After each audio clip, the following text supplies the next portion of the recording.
Hello and good morning, good afternoon, and good evening, depending on where you are. And welcome to the live stream. Hi, Alex, and thank you for joining. How are you today? And your mic is muted. Maybe. While you sort that out, I hope everybody is doing well. I hope, at least here in Europe, a heat wave is happening, still happening, or is in some parts at least. We had here in Munich, where I am, 36 degrees plus yesterday, and that was very warm for what it is. I heard obviously London, and Alex I think is based in London, had over 40 degrees. So that is super warm, and yeah, well, you know how it is. You at some point you stop thinking, I guess. So I hope you all are better and are wherever you are in a not too hot place, and can enjoy this session today, and can watch with your brains switched on, at least a little bit. Otherwise, it's fine if you don't. If you feel it's too warm, then you just have it on as a background noise. I mean, well, that's how it goes. Seems like we lost Alex now, so I hope he can come back in a second. We can all hear and see him. Here he is. Second Okay, try. Yes. second time the charm. All right, thank you. I apologize about that. Sorry, everyone. No worries. Let's start over. So how are you today? How is it going? I am Alex? doing very well. Yes. Yeah. Thanks for having me here. I look forward to chatting about these things with you guys. And I'm doing well. Yeah, the heat wave is over now in London, so we're back to livable temperatures, which is good. That's good. That's good. Yeah, I was just saying here it rained overnight here, so it cooled down a little bit, and that helped a lot. So I'm well. It's like, this is crazy, right? I looked at the weather forecast, and tomorrow it's supposed to be under 20 degrees. So I it's know like it's it's like changing so fast. yesterday it was almost 40, and now it's again to 60, 17 degrees. I mean, it's It's this insane, is isn't it? is Yeah. insane. Yeah, Yes, but there's definitely weird stuff happening with our climate. yeah, The yeah. future will be interesting. It definitely will be. Um, yes. So maybe before we dive into the topic, maybe Alex, you can share a few words, who you are, what you do, and maybe what brought you to the world of graphs and Neo4j, and how it all happened. Yeah, absolutely. So, a little bit of professional background about myself. My Mhm. career is split a bit in two. I started my career in offensive security. So, you guys may know this as like pen testing. So, typically like simulating attacks against organizations. And you can have like quite a wide range of scopes there. So, sometimes, you're looking at some very narrow piece of tech stack. Like someone will say, hey, we just spun up this Kubernetes cluster. Can you come look at it? Or we just configured this new Postgres database. Can you come check it out? But on the other end of the spectrum, you have quite open scope engagements, which are really like simulating attacks against organizations. So it's like, hey, we'll give you the level of access that we give to like an intern in accounting, and can you modify our financial trading algorithms in production, that kind of stuff. So quite exciting stuff. And it's in that later kind of scenario that I started thinking about visualizing GitHub organizations as graphs and mapping CI/CD pipelines to see what kind of attacks we could pull off. So that was really the original idea behind this project. But since then, so that was a few years ago now, and now I'm more of a security engineer, which means I spend my time building tools, building things like architecting cloud environments, and etc. So yeah, so that's a little bit of background about me. As for why I started to think about graphs, well, I kind of hinted out to it. Mhm. So when you're attacking very large organizations or simulating attacks against very large organizations, as you can imagine, you're dealing with many users. So we used to work with some clients in the financial industry, and we're talking about Windows environments where you may have 50,000 users. They may run like a self-hosted version of GitHub and GitLab with 10,000 users. So you can imagine with so many users, each having their own teams, their own repositories, their own CI/CD pipelines configured, their own projects. It gets really large. And it really helps as an attacker when you're trying to move around an organization and figure out what you can do. It really helps to sort of think of it as graphs. And then you can start thinking about like, right, this is where I'm starting at. So I have this like low privileged user, and this is where I want to get. So for example, access to financial trading algorithms in production. And if you're in a position to ingest the data, then you can essentially like literally run a query that will tell you how you get from A to B. And that is really, so I'm not the first one to think about graphs and security, as I'm sure you're well aware. Kind of in our field, I think really the game changer was Bloodhound, which is a project that's now several years old. And anyone who knows about Neo4j and security has probably heard of Bloodhound before, which helps you map attack paths in a Windows environment. Yes. And so what we did here with GitOops is quite analogous to Bloodhound, but instead of mapping attack paths in a Windows environment, we're looking about mapping attack paths in a GitHub environment. Does that make sense? That does make sense. Yes, I will find the link to Bloodhound in a second. Maybe I can add it in a link. Here it is. I actually found it here. So yeah, definitely worth looking into Bloodhound if you're interested in this kind of stuff. They also have, I think, they have some data for like a fake Windows domain that you can just ingest and play around with. So yes, if you have an interest in these kind of things, I highly recommend that.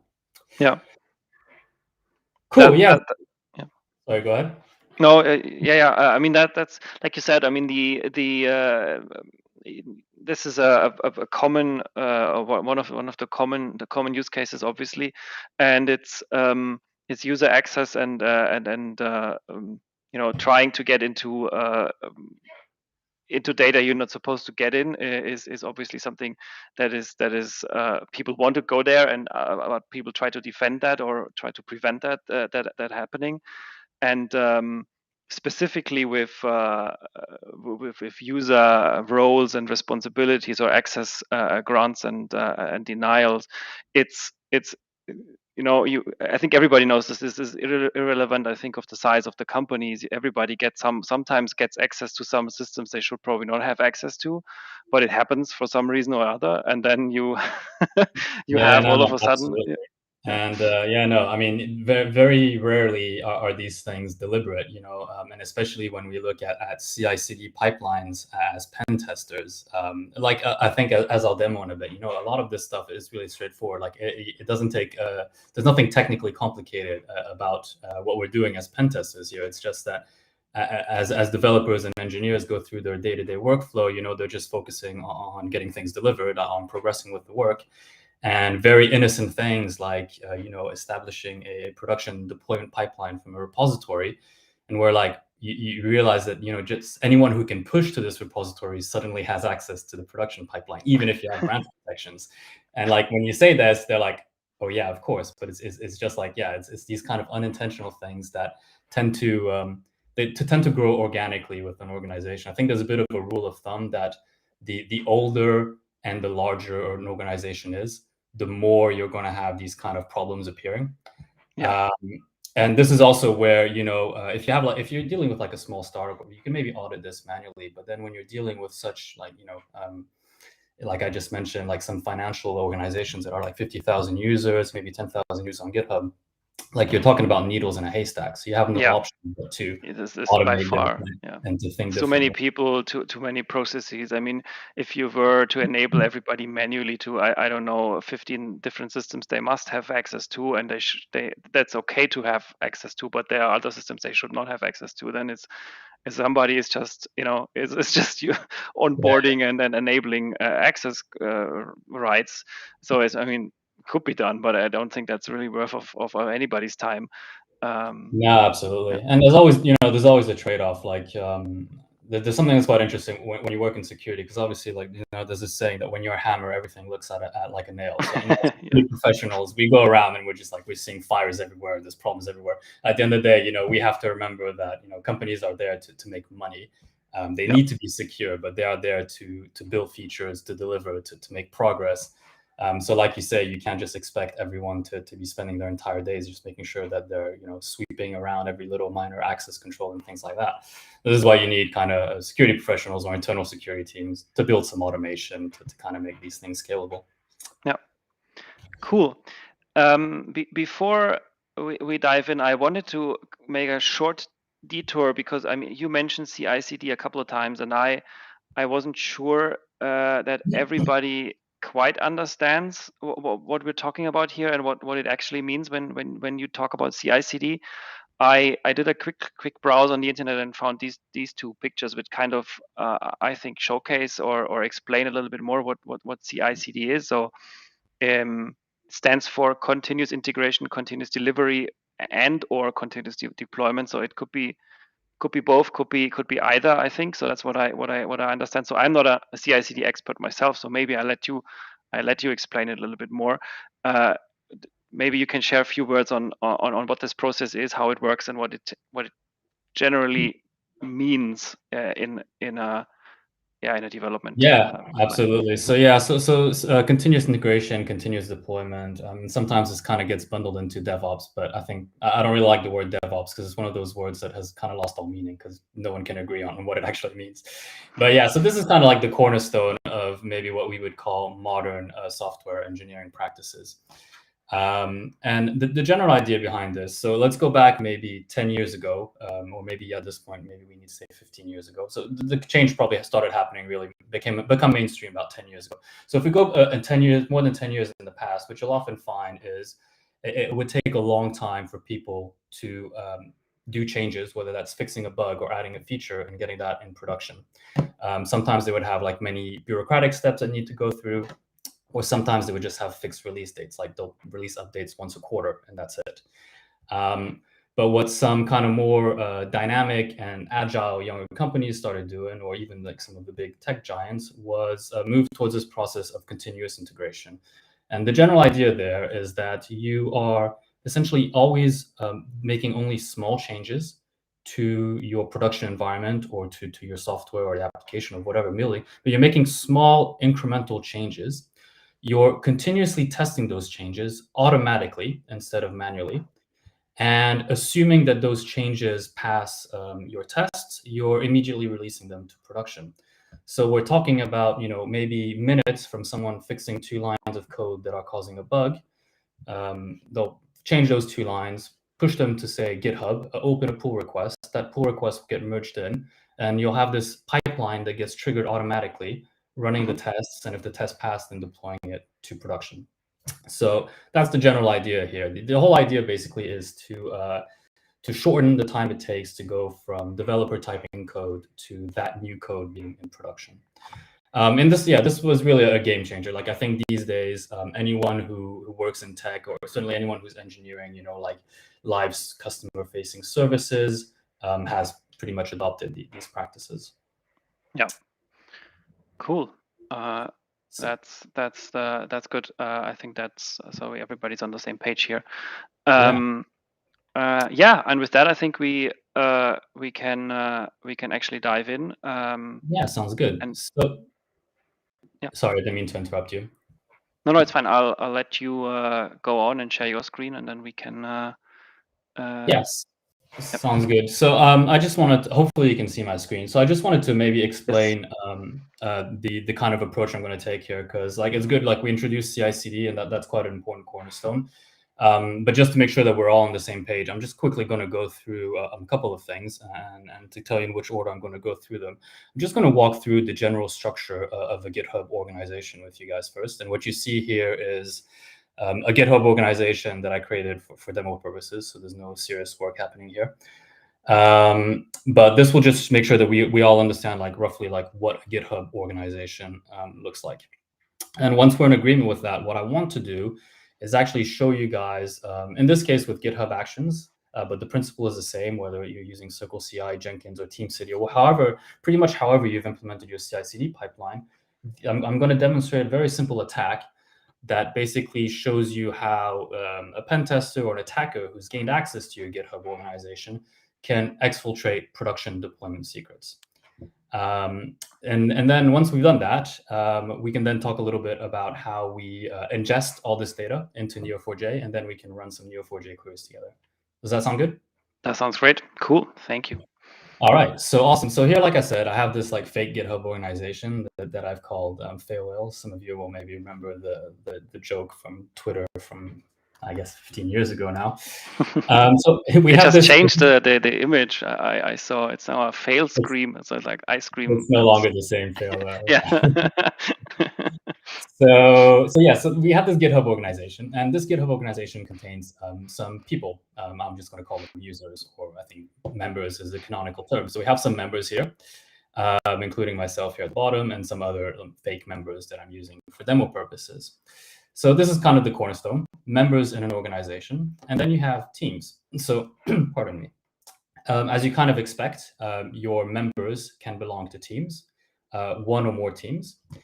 And then we're going to have repositories, which is where the work actually happens. So I think we're all familiar with GitHub repositories here. You know, it's a place where you can basically push your code to have it hosted there. So here we have 3 repositories, and you know, users and teams can be given different levels of permissions on repositories. Some of them may only be able to read a repository. Others can write to a repository, which generally means that they can push branches and open pull requests. And others can be admin, which obviously means they can administer the repositories, including the security settings.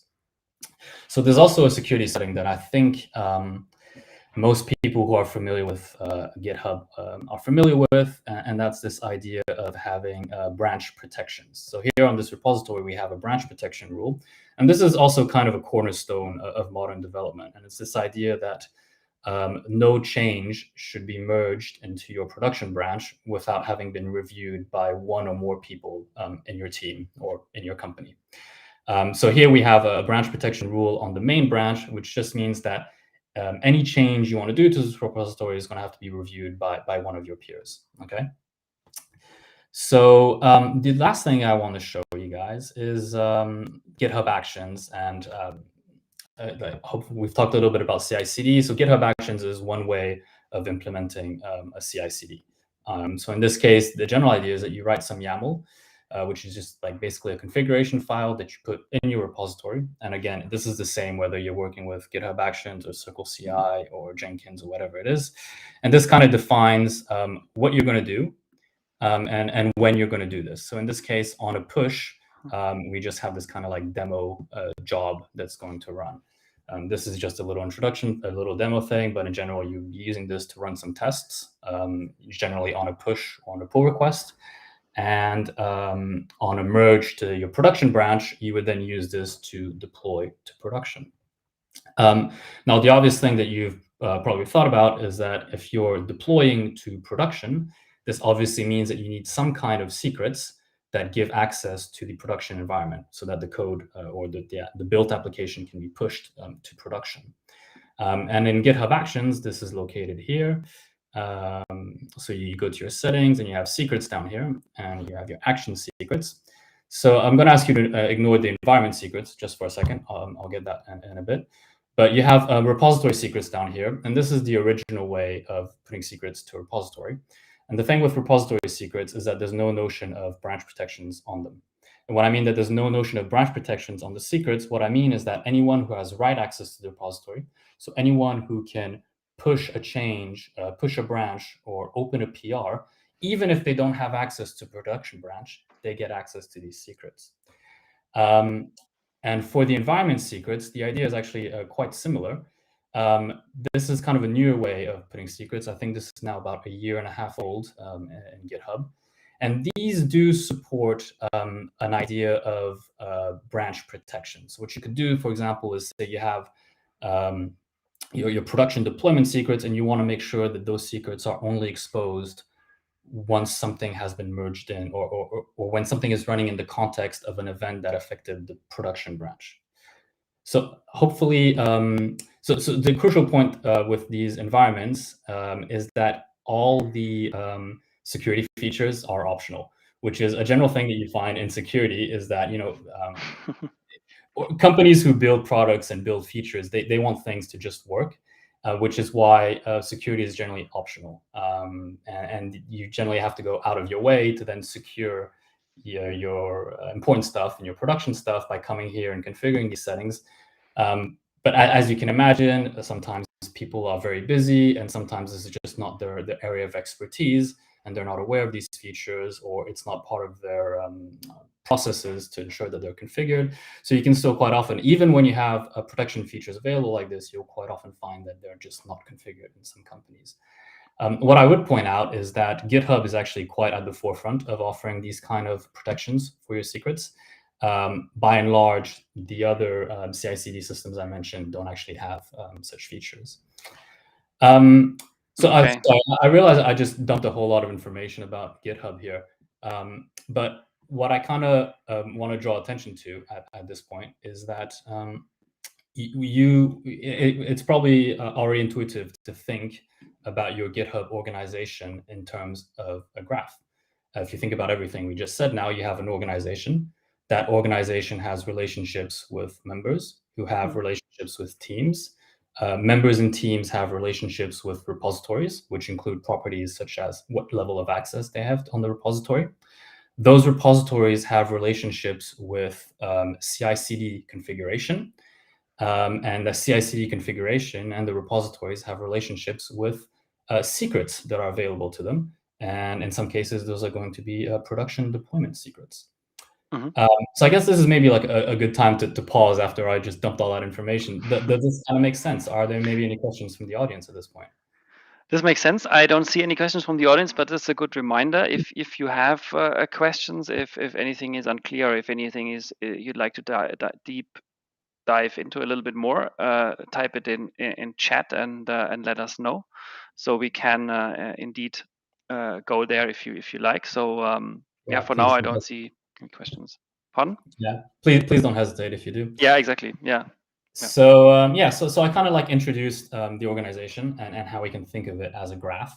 And what I want to do before we explore some of this synthetic data together to find out some attack paths, I do just want to explain to people and give a demo of exactly how easy it is when I say that you can quite often exfiltrate secrets from repositories when they're configured for CI/CD, when they're configured for continuous deployment.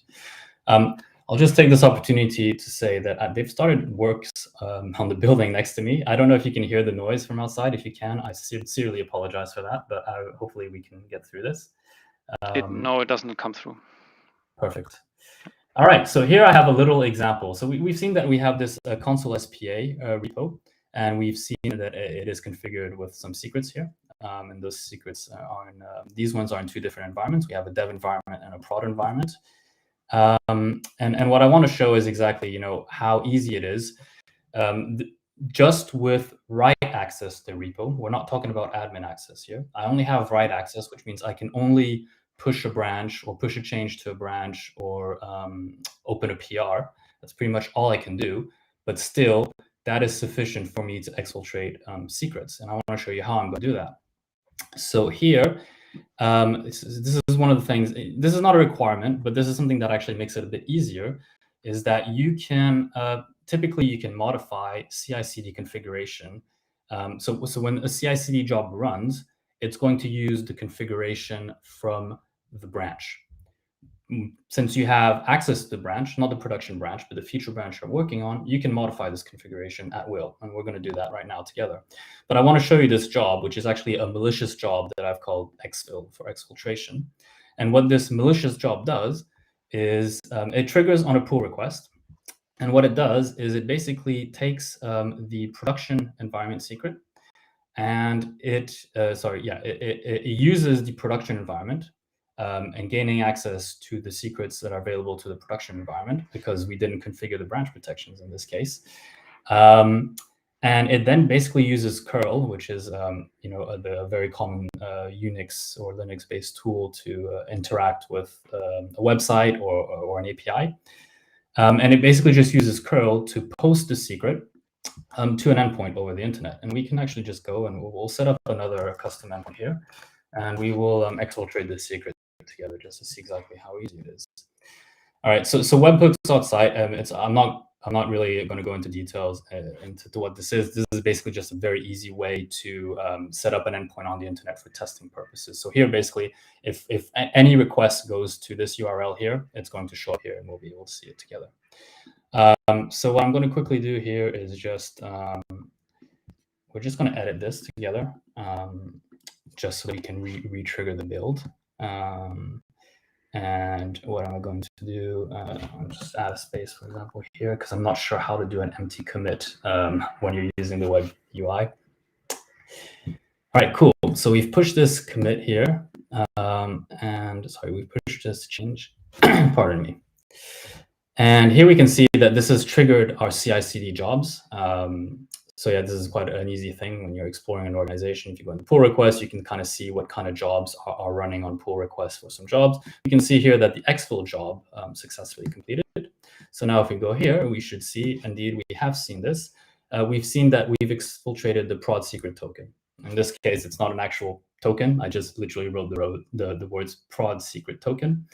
But what I've demonstrated here is just how easy it is with just write access to a repo to exfiltrate a secret that you actually wouldn't expect unauthorized users to directly access. No. Like I said, GitHub is actually at the forefront of offering some protection. So here we could go and configure together and add some protections to this production environment. But like I said, those protections are going to be optional, which means they're very often not going to be configured, or they're not going to be configured properly. And other CI/CD systems typically don't have any protections to offer. So what I just demonstrated here, if you have like a repository that's deploying something to AWS when it's merged to the master branch or the main branch, anyone who can come and open a PR can exfiltrate that production deployment secret without access to the main branch.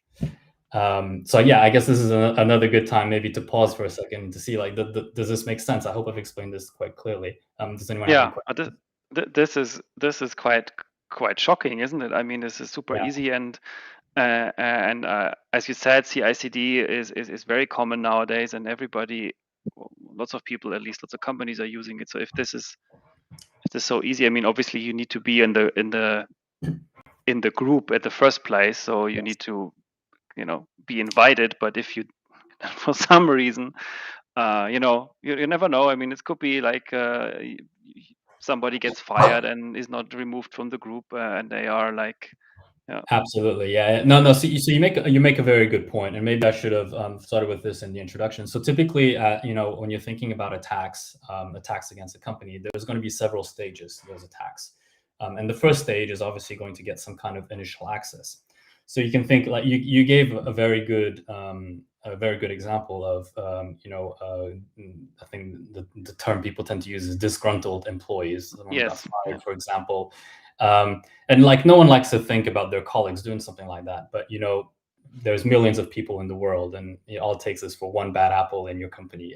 It does actually happen. Back when I was a pen tester, we would hear these stories occasionally happening at some of these large companies.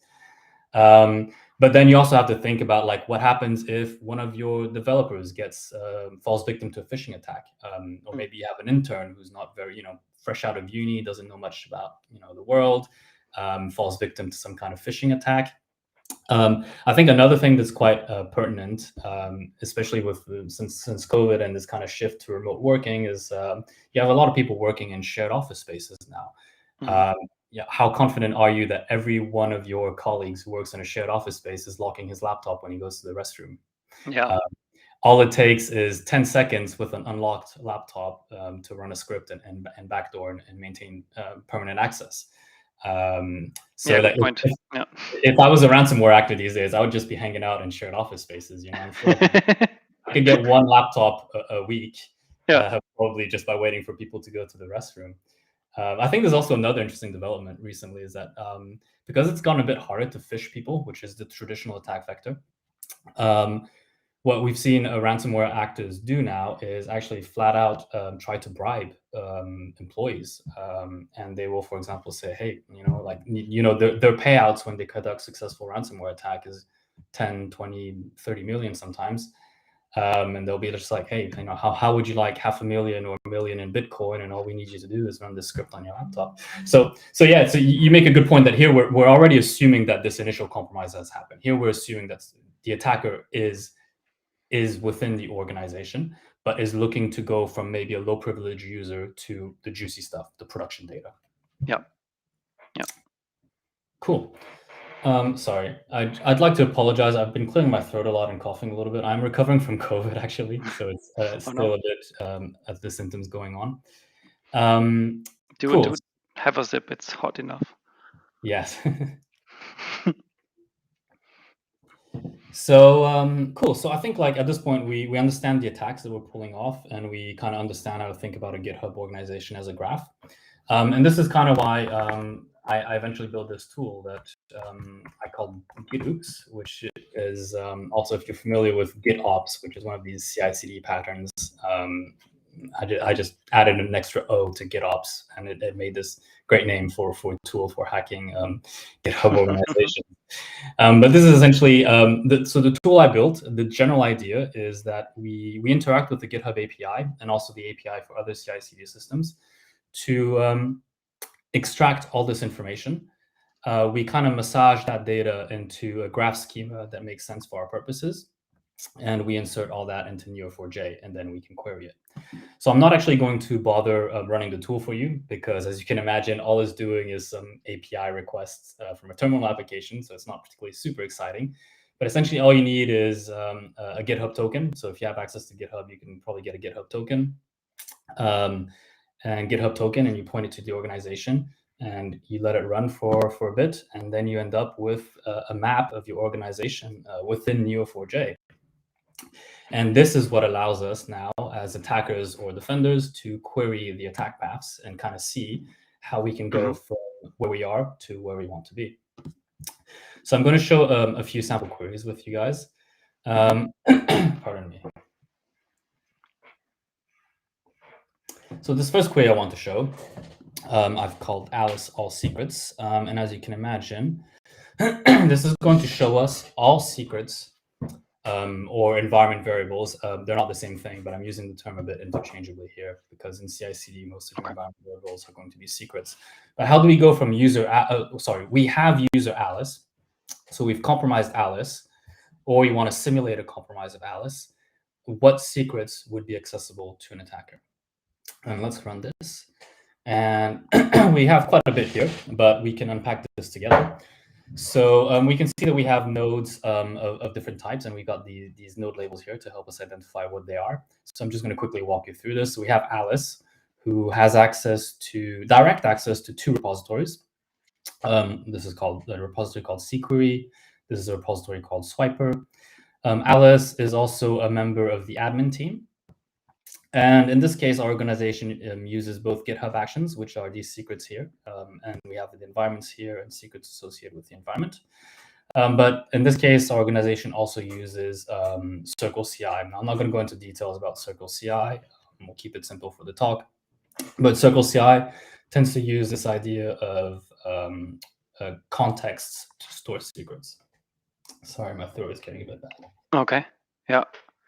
So yeah, this makes sense. I think. I mean, we have users, in this case Alice, and the access she has direct access to.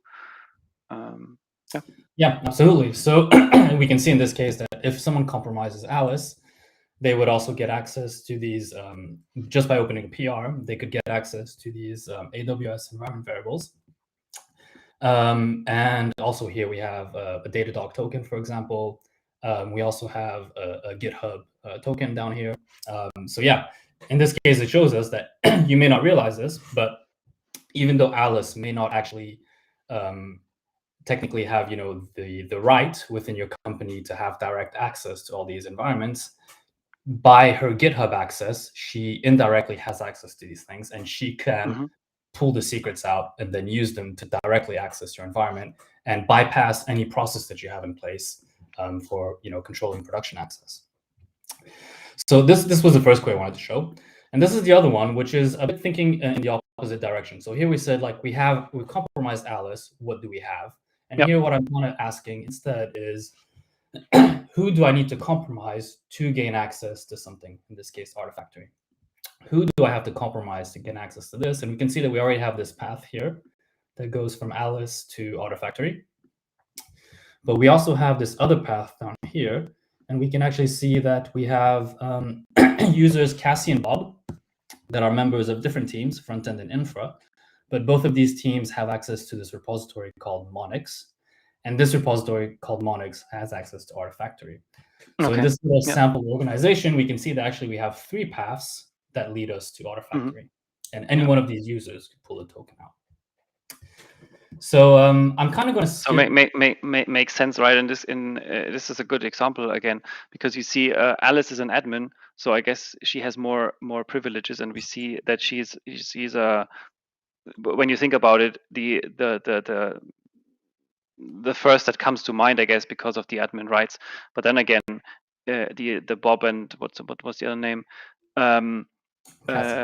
Cassie, yeah. These two, they don't technically, maybe they don't even have to have anything to do with this anti-factory artifactory exactly. And the reason thing, but yeah, so the reason this kind of thing tends to be quite common these days is also like part of this, CI/CD idea is also, or parallel to this, you kind of have an explosion of collaboration within companies.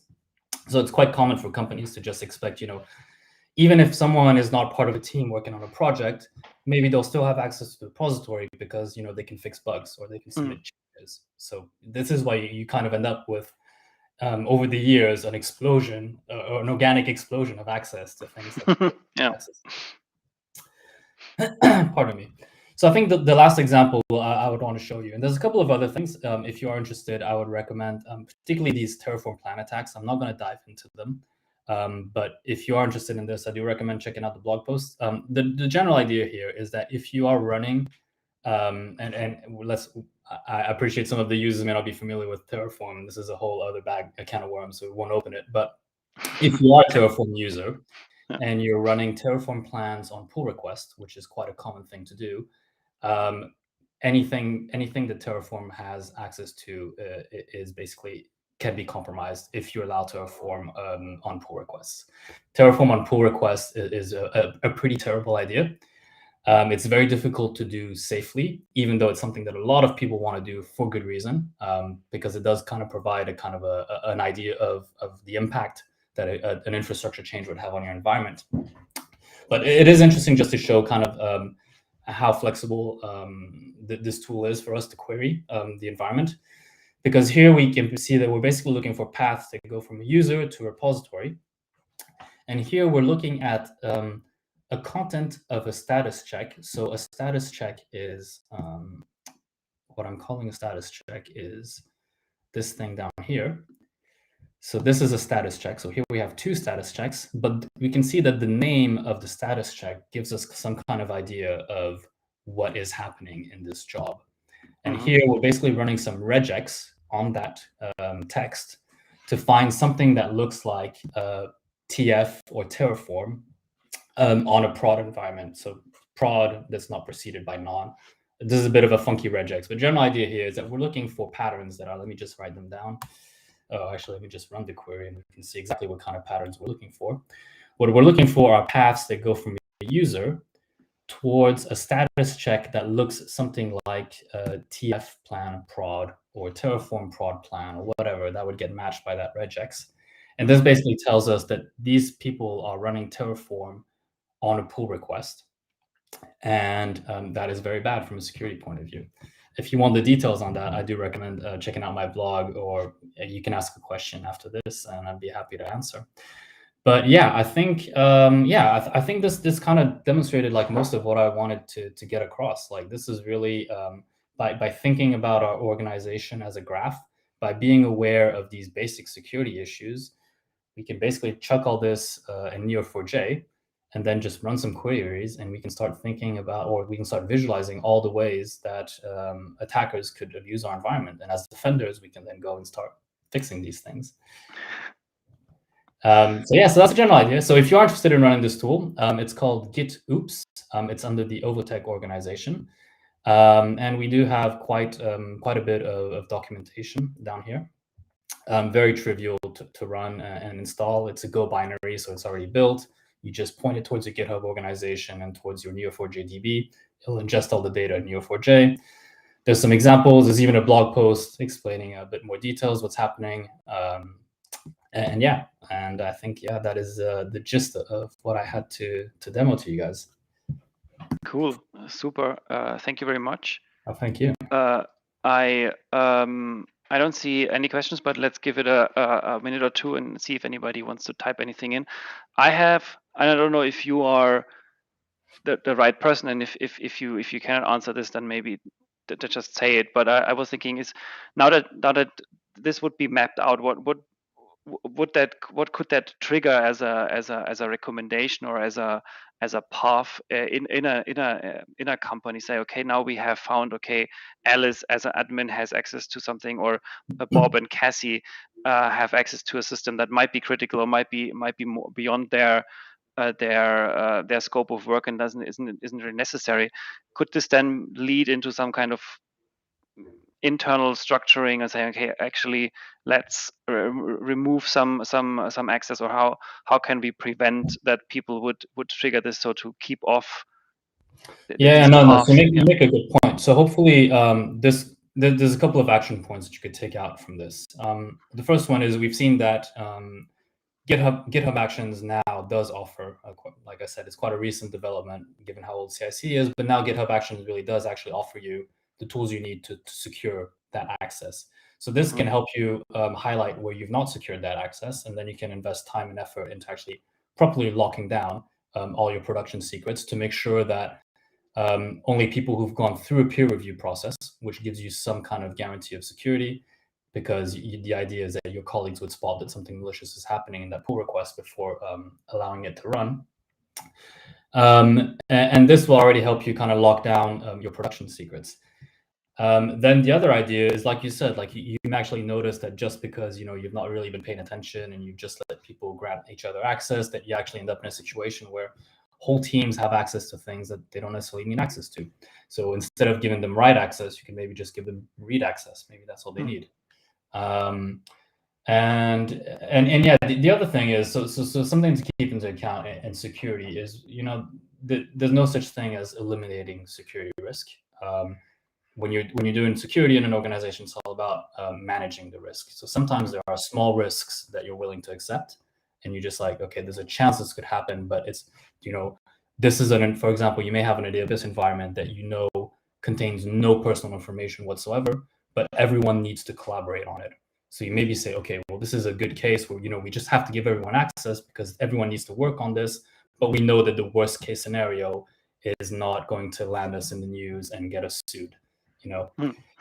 Whereas you might find exactly the opposite, that some repositories are so sensitive that you're willing to add a little bit of friction because you really need some security guarantees around those environments. Yeah. So it's all about, there's no one shot answer to all of this. It's all about understanding what you're seeing and bringing your risk down to a manageable level. Yeah. I think that is a good explanation. You always want to find the balance between, is it a hassle, and is it really necessary for everybody to jump through burning loops, because this is a very, very high sensitive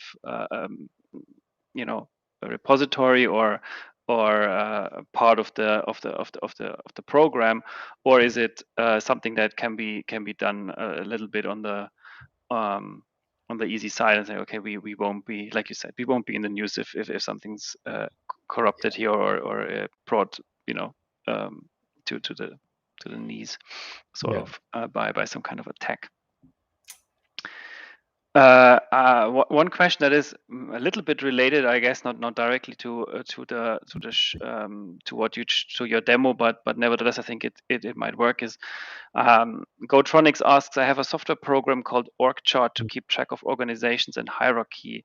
Is Neo4j a good choice to replace that program? Do you want to have a? I mean, I can try to answer that. So the problem here is that I'm not familiar with org chart, although given the description and the name, I understand that this is to visualize your GitHub organization. So I've not used it, and I have no idea how flexible it is, or whether it includes everything that we've demoed here. So I guess it depends. Maybe it's good enough if you're just looking for an organization chart, and if you don't maybe need to query it in exotic ways. If you need the kind of data about CI/CD pipelines and status checks and all that, I suppose if it's not a security tool, it's probably not ingesting that data.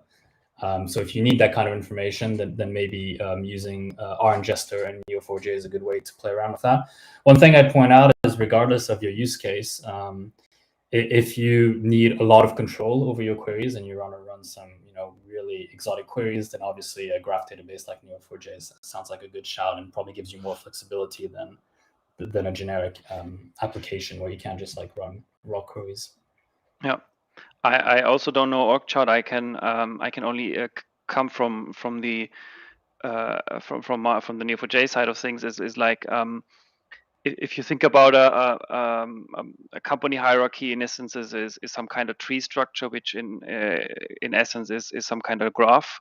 So by using a graph database to store your graph of people or of employees makes sense. And like you said, if you query that, if you want to know some stuff within your hierarchy, within your employee, beyond mere this is name and date or whatever, start date and salary or whatever department. If you want to do something like skills and team building or team finding, like these people have the same skill set, or they know this language or that programming, have experience with this or that tool, then they would be a good fit to work on a project together. Then if you add more information, add more context, add more things to it, then obviously a graph database makes more and more sense and becomes more and more powerful. And you could connect it technically also with something like this this what we showed today, like GitOops, when you have your entire hierarchy of employees in the graph connected to the repositories and the user the departments and the access level. So then you see, okay, which department and which users have access to what, and it is more information and additional information for your identity and access management, basically as a complete setup. You have a bigger picture, basically, in essence, which would help. And yeah, a graph database would be a good space for that. Yeah, I think. Yes. All right. Cool. I think with that we are at an end. I have put links to your Twitter, to your blog, and to the GitHub repository for GitOops on will be at the description of the video. So if you watch this in YouTube later on afterwards, it will be down here, so you can click on that and check it out. Other than that, thank you very much, Alex, for joining today and showcasing this cool project. I think it was very interesting, and identity and access management in the this like the step up or the step behind what we showed today is a very interesting use case, and I think it's very relevant, as especially when coming back to the beginning, maybe a little bit, when you said there are companies with tens of thousands of employees and they have probably somebody joins every day and somebody else leaves every day, depending on the size of the company. So I mean, how can you make sure that you make that's nobody has access while there's not in the company more? Why how much time do they have to wait for getting access to something? Is all like it's a big problem, and it's a graphic problem in essence. So it's it's very cool. No, absolutely. But yeah, no, thank you so much for having me here. It was a real pleasure. I'm sorry that my voice was a bit dropping in the middle there, but No worries. hopefully everyone was able to understand. And yeah, if anyone has any question or wants to chat about this, feel free to reach out.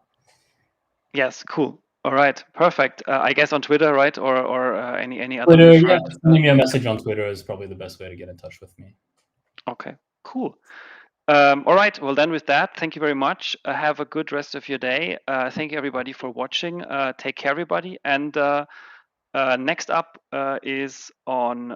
Let me quickly double check. I think next Tuesday we have another Neo4j live session on the Neo4j Ops Manager. So that's the recent release a couple of weeks ago, where you can actually monitor and track your Neo4j instance and see what's all going on behind the scenes, sort of. That takes place on the 26th of July at 6 p.m. Central European Time, 5 p.m. British time, and I think that's 9 a.m. Pacific. That sounds exciting. I'll check that out. Yeah. All right. With that, take care, everybody. See you soon.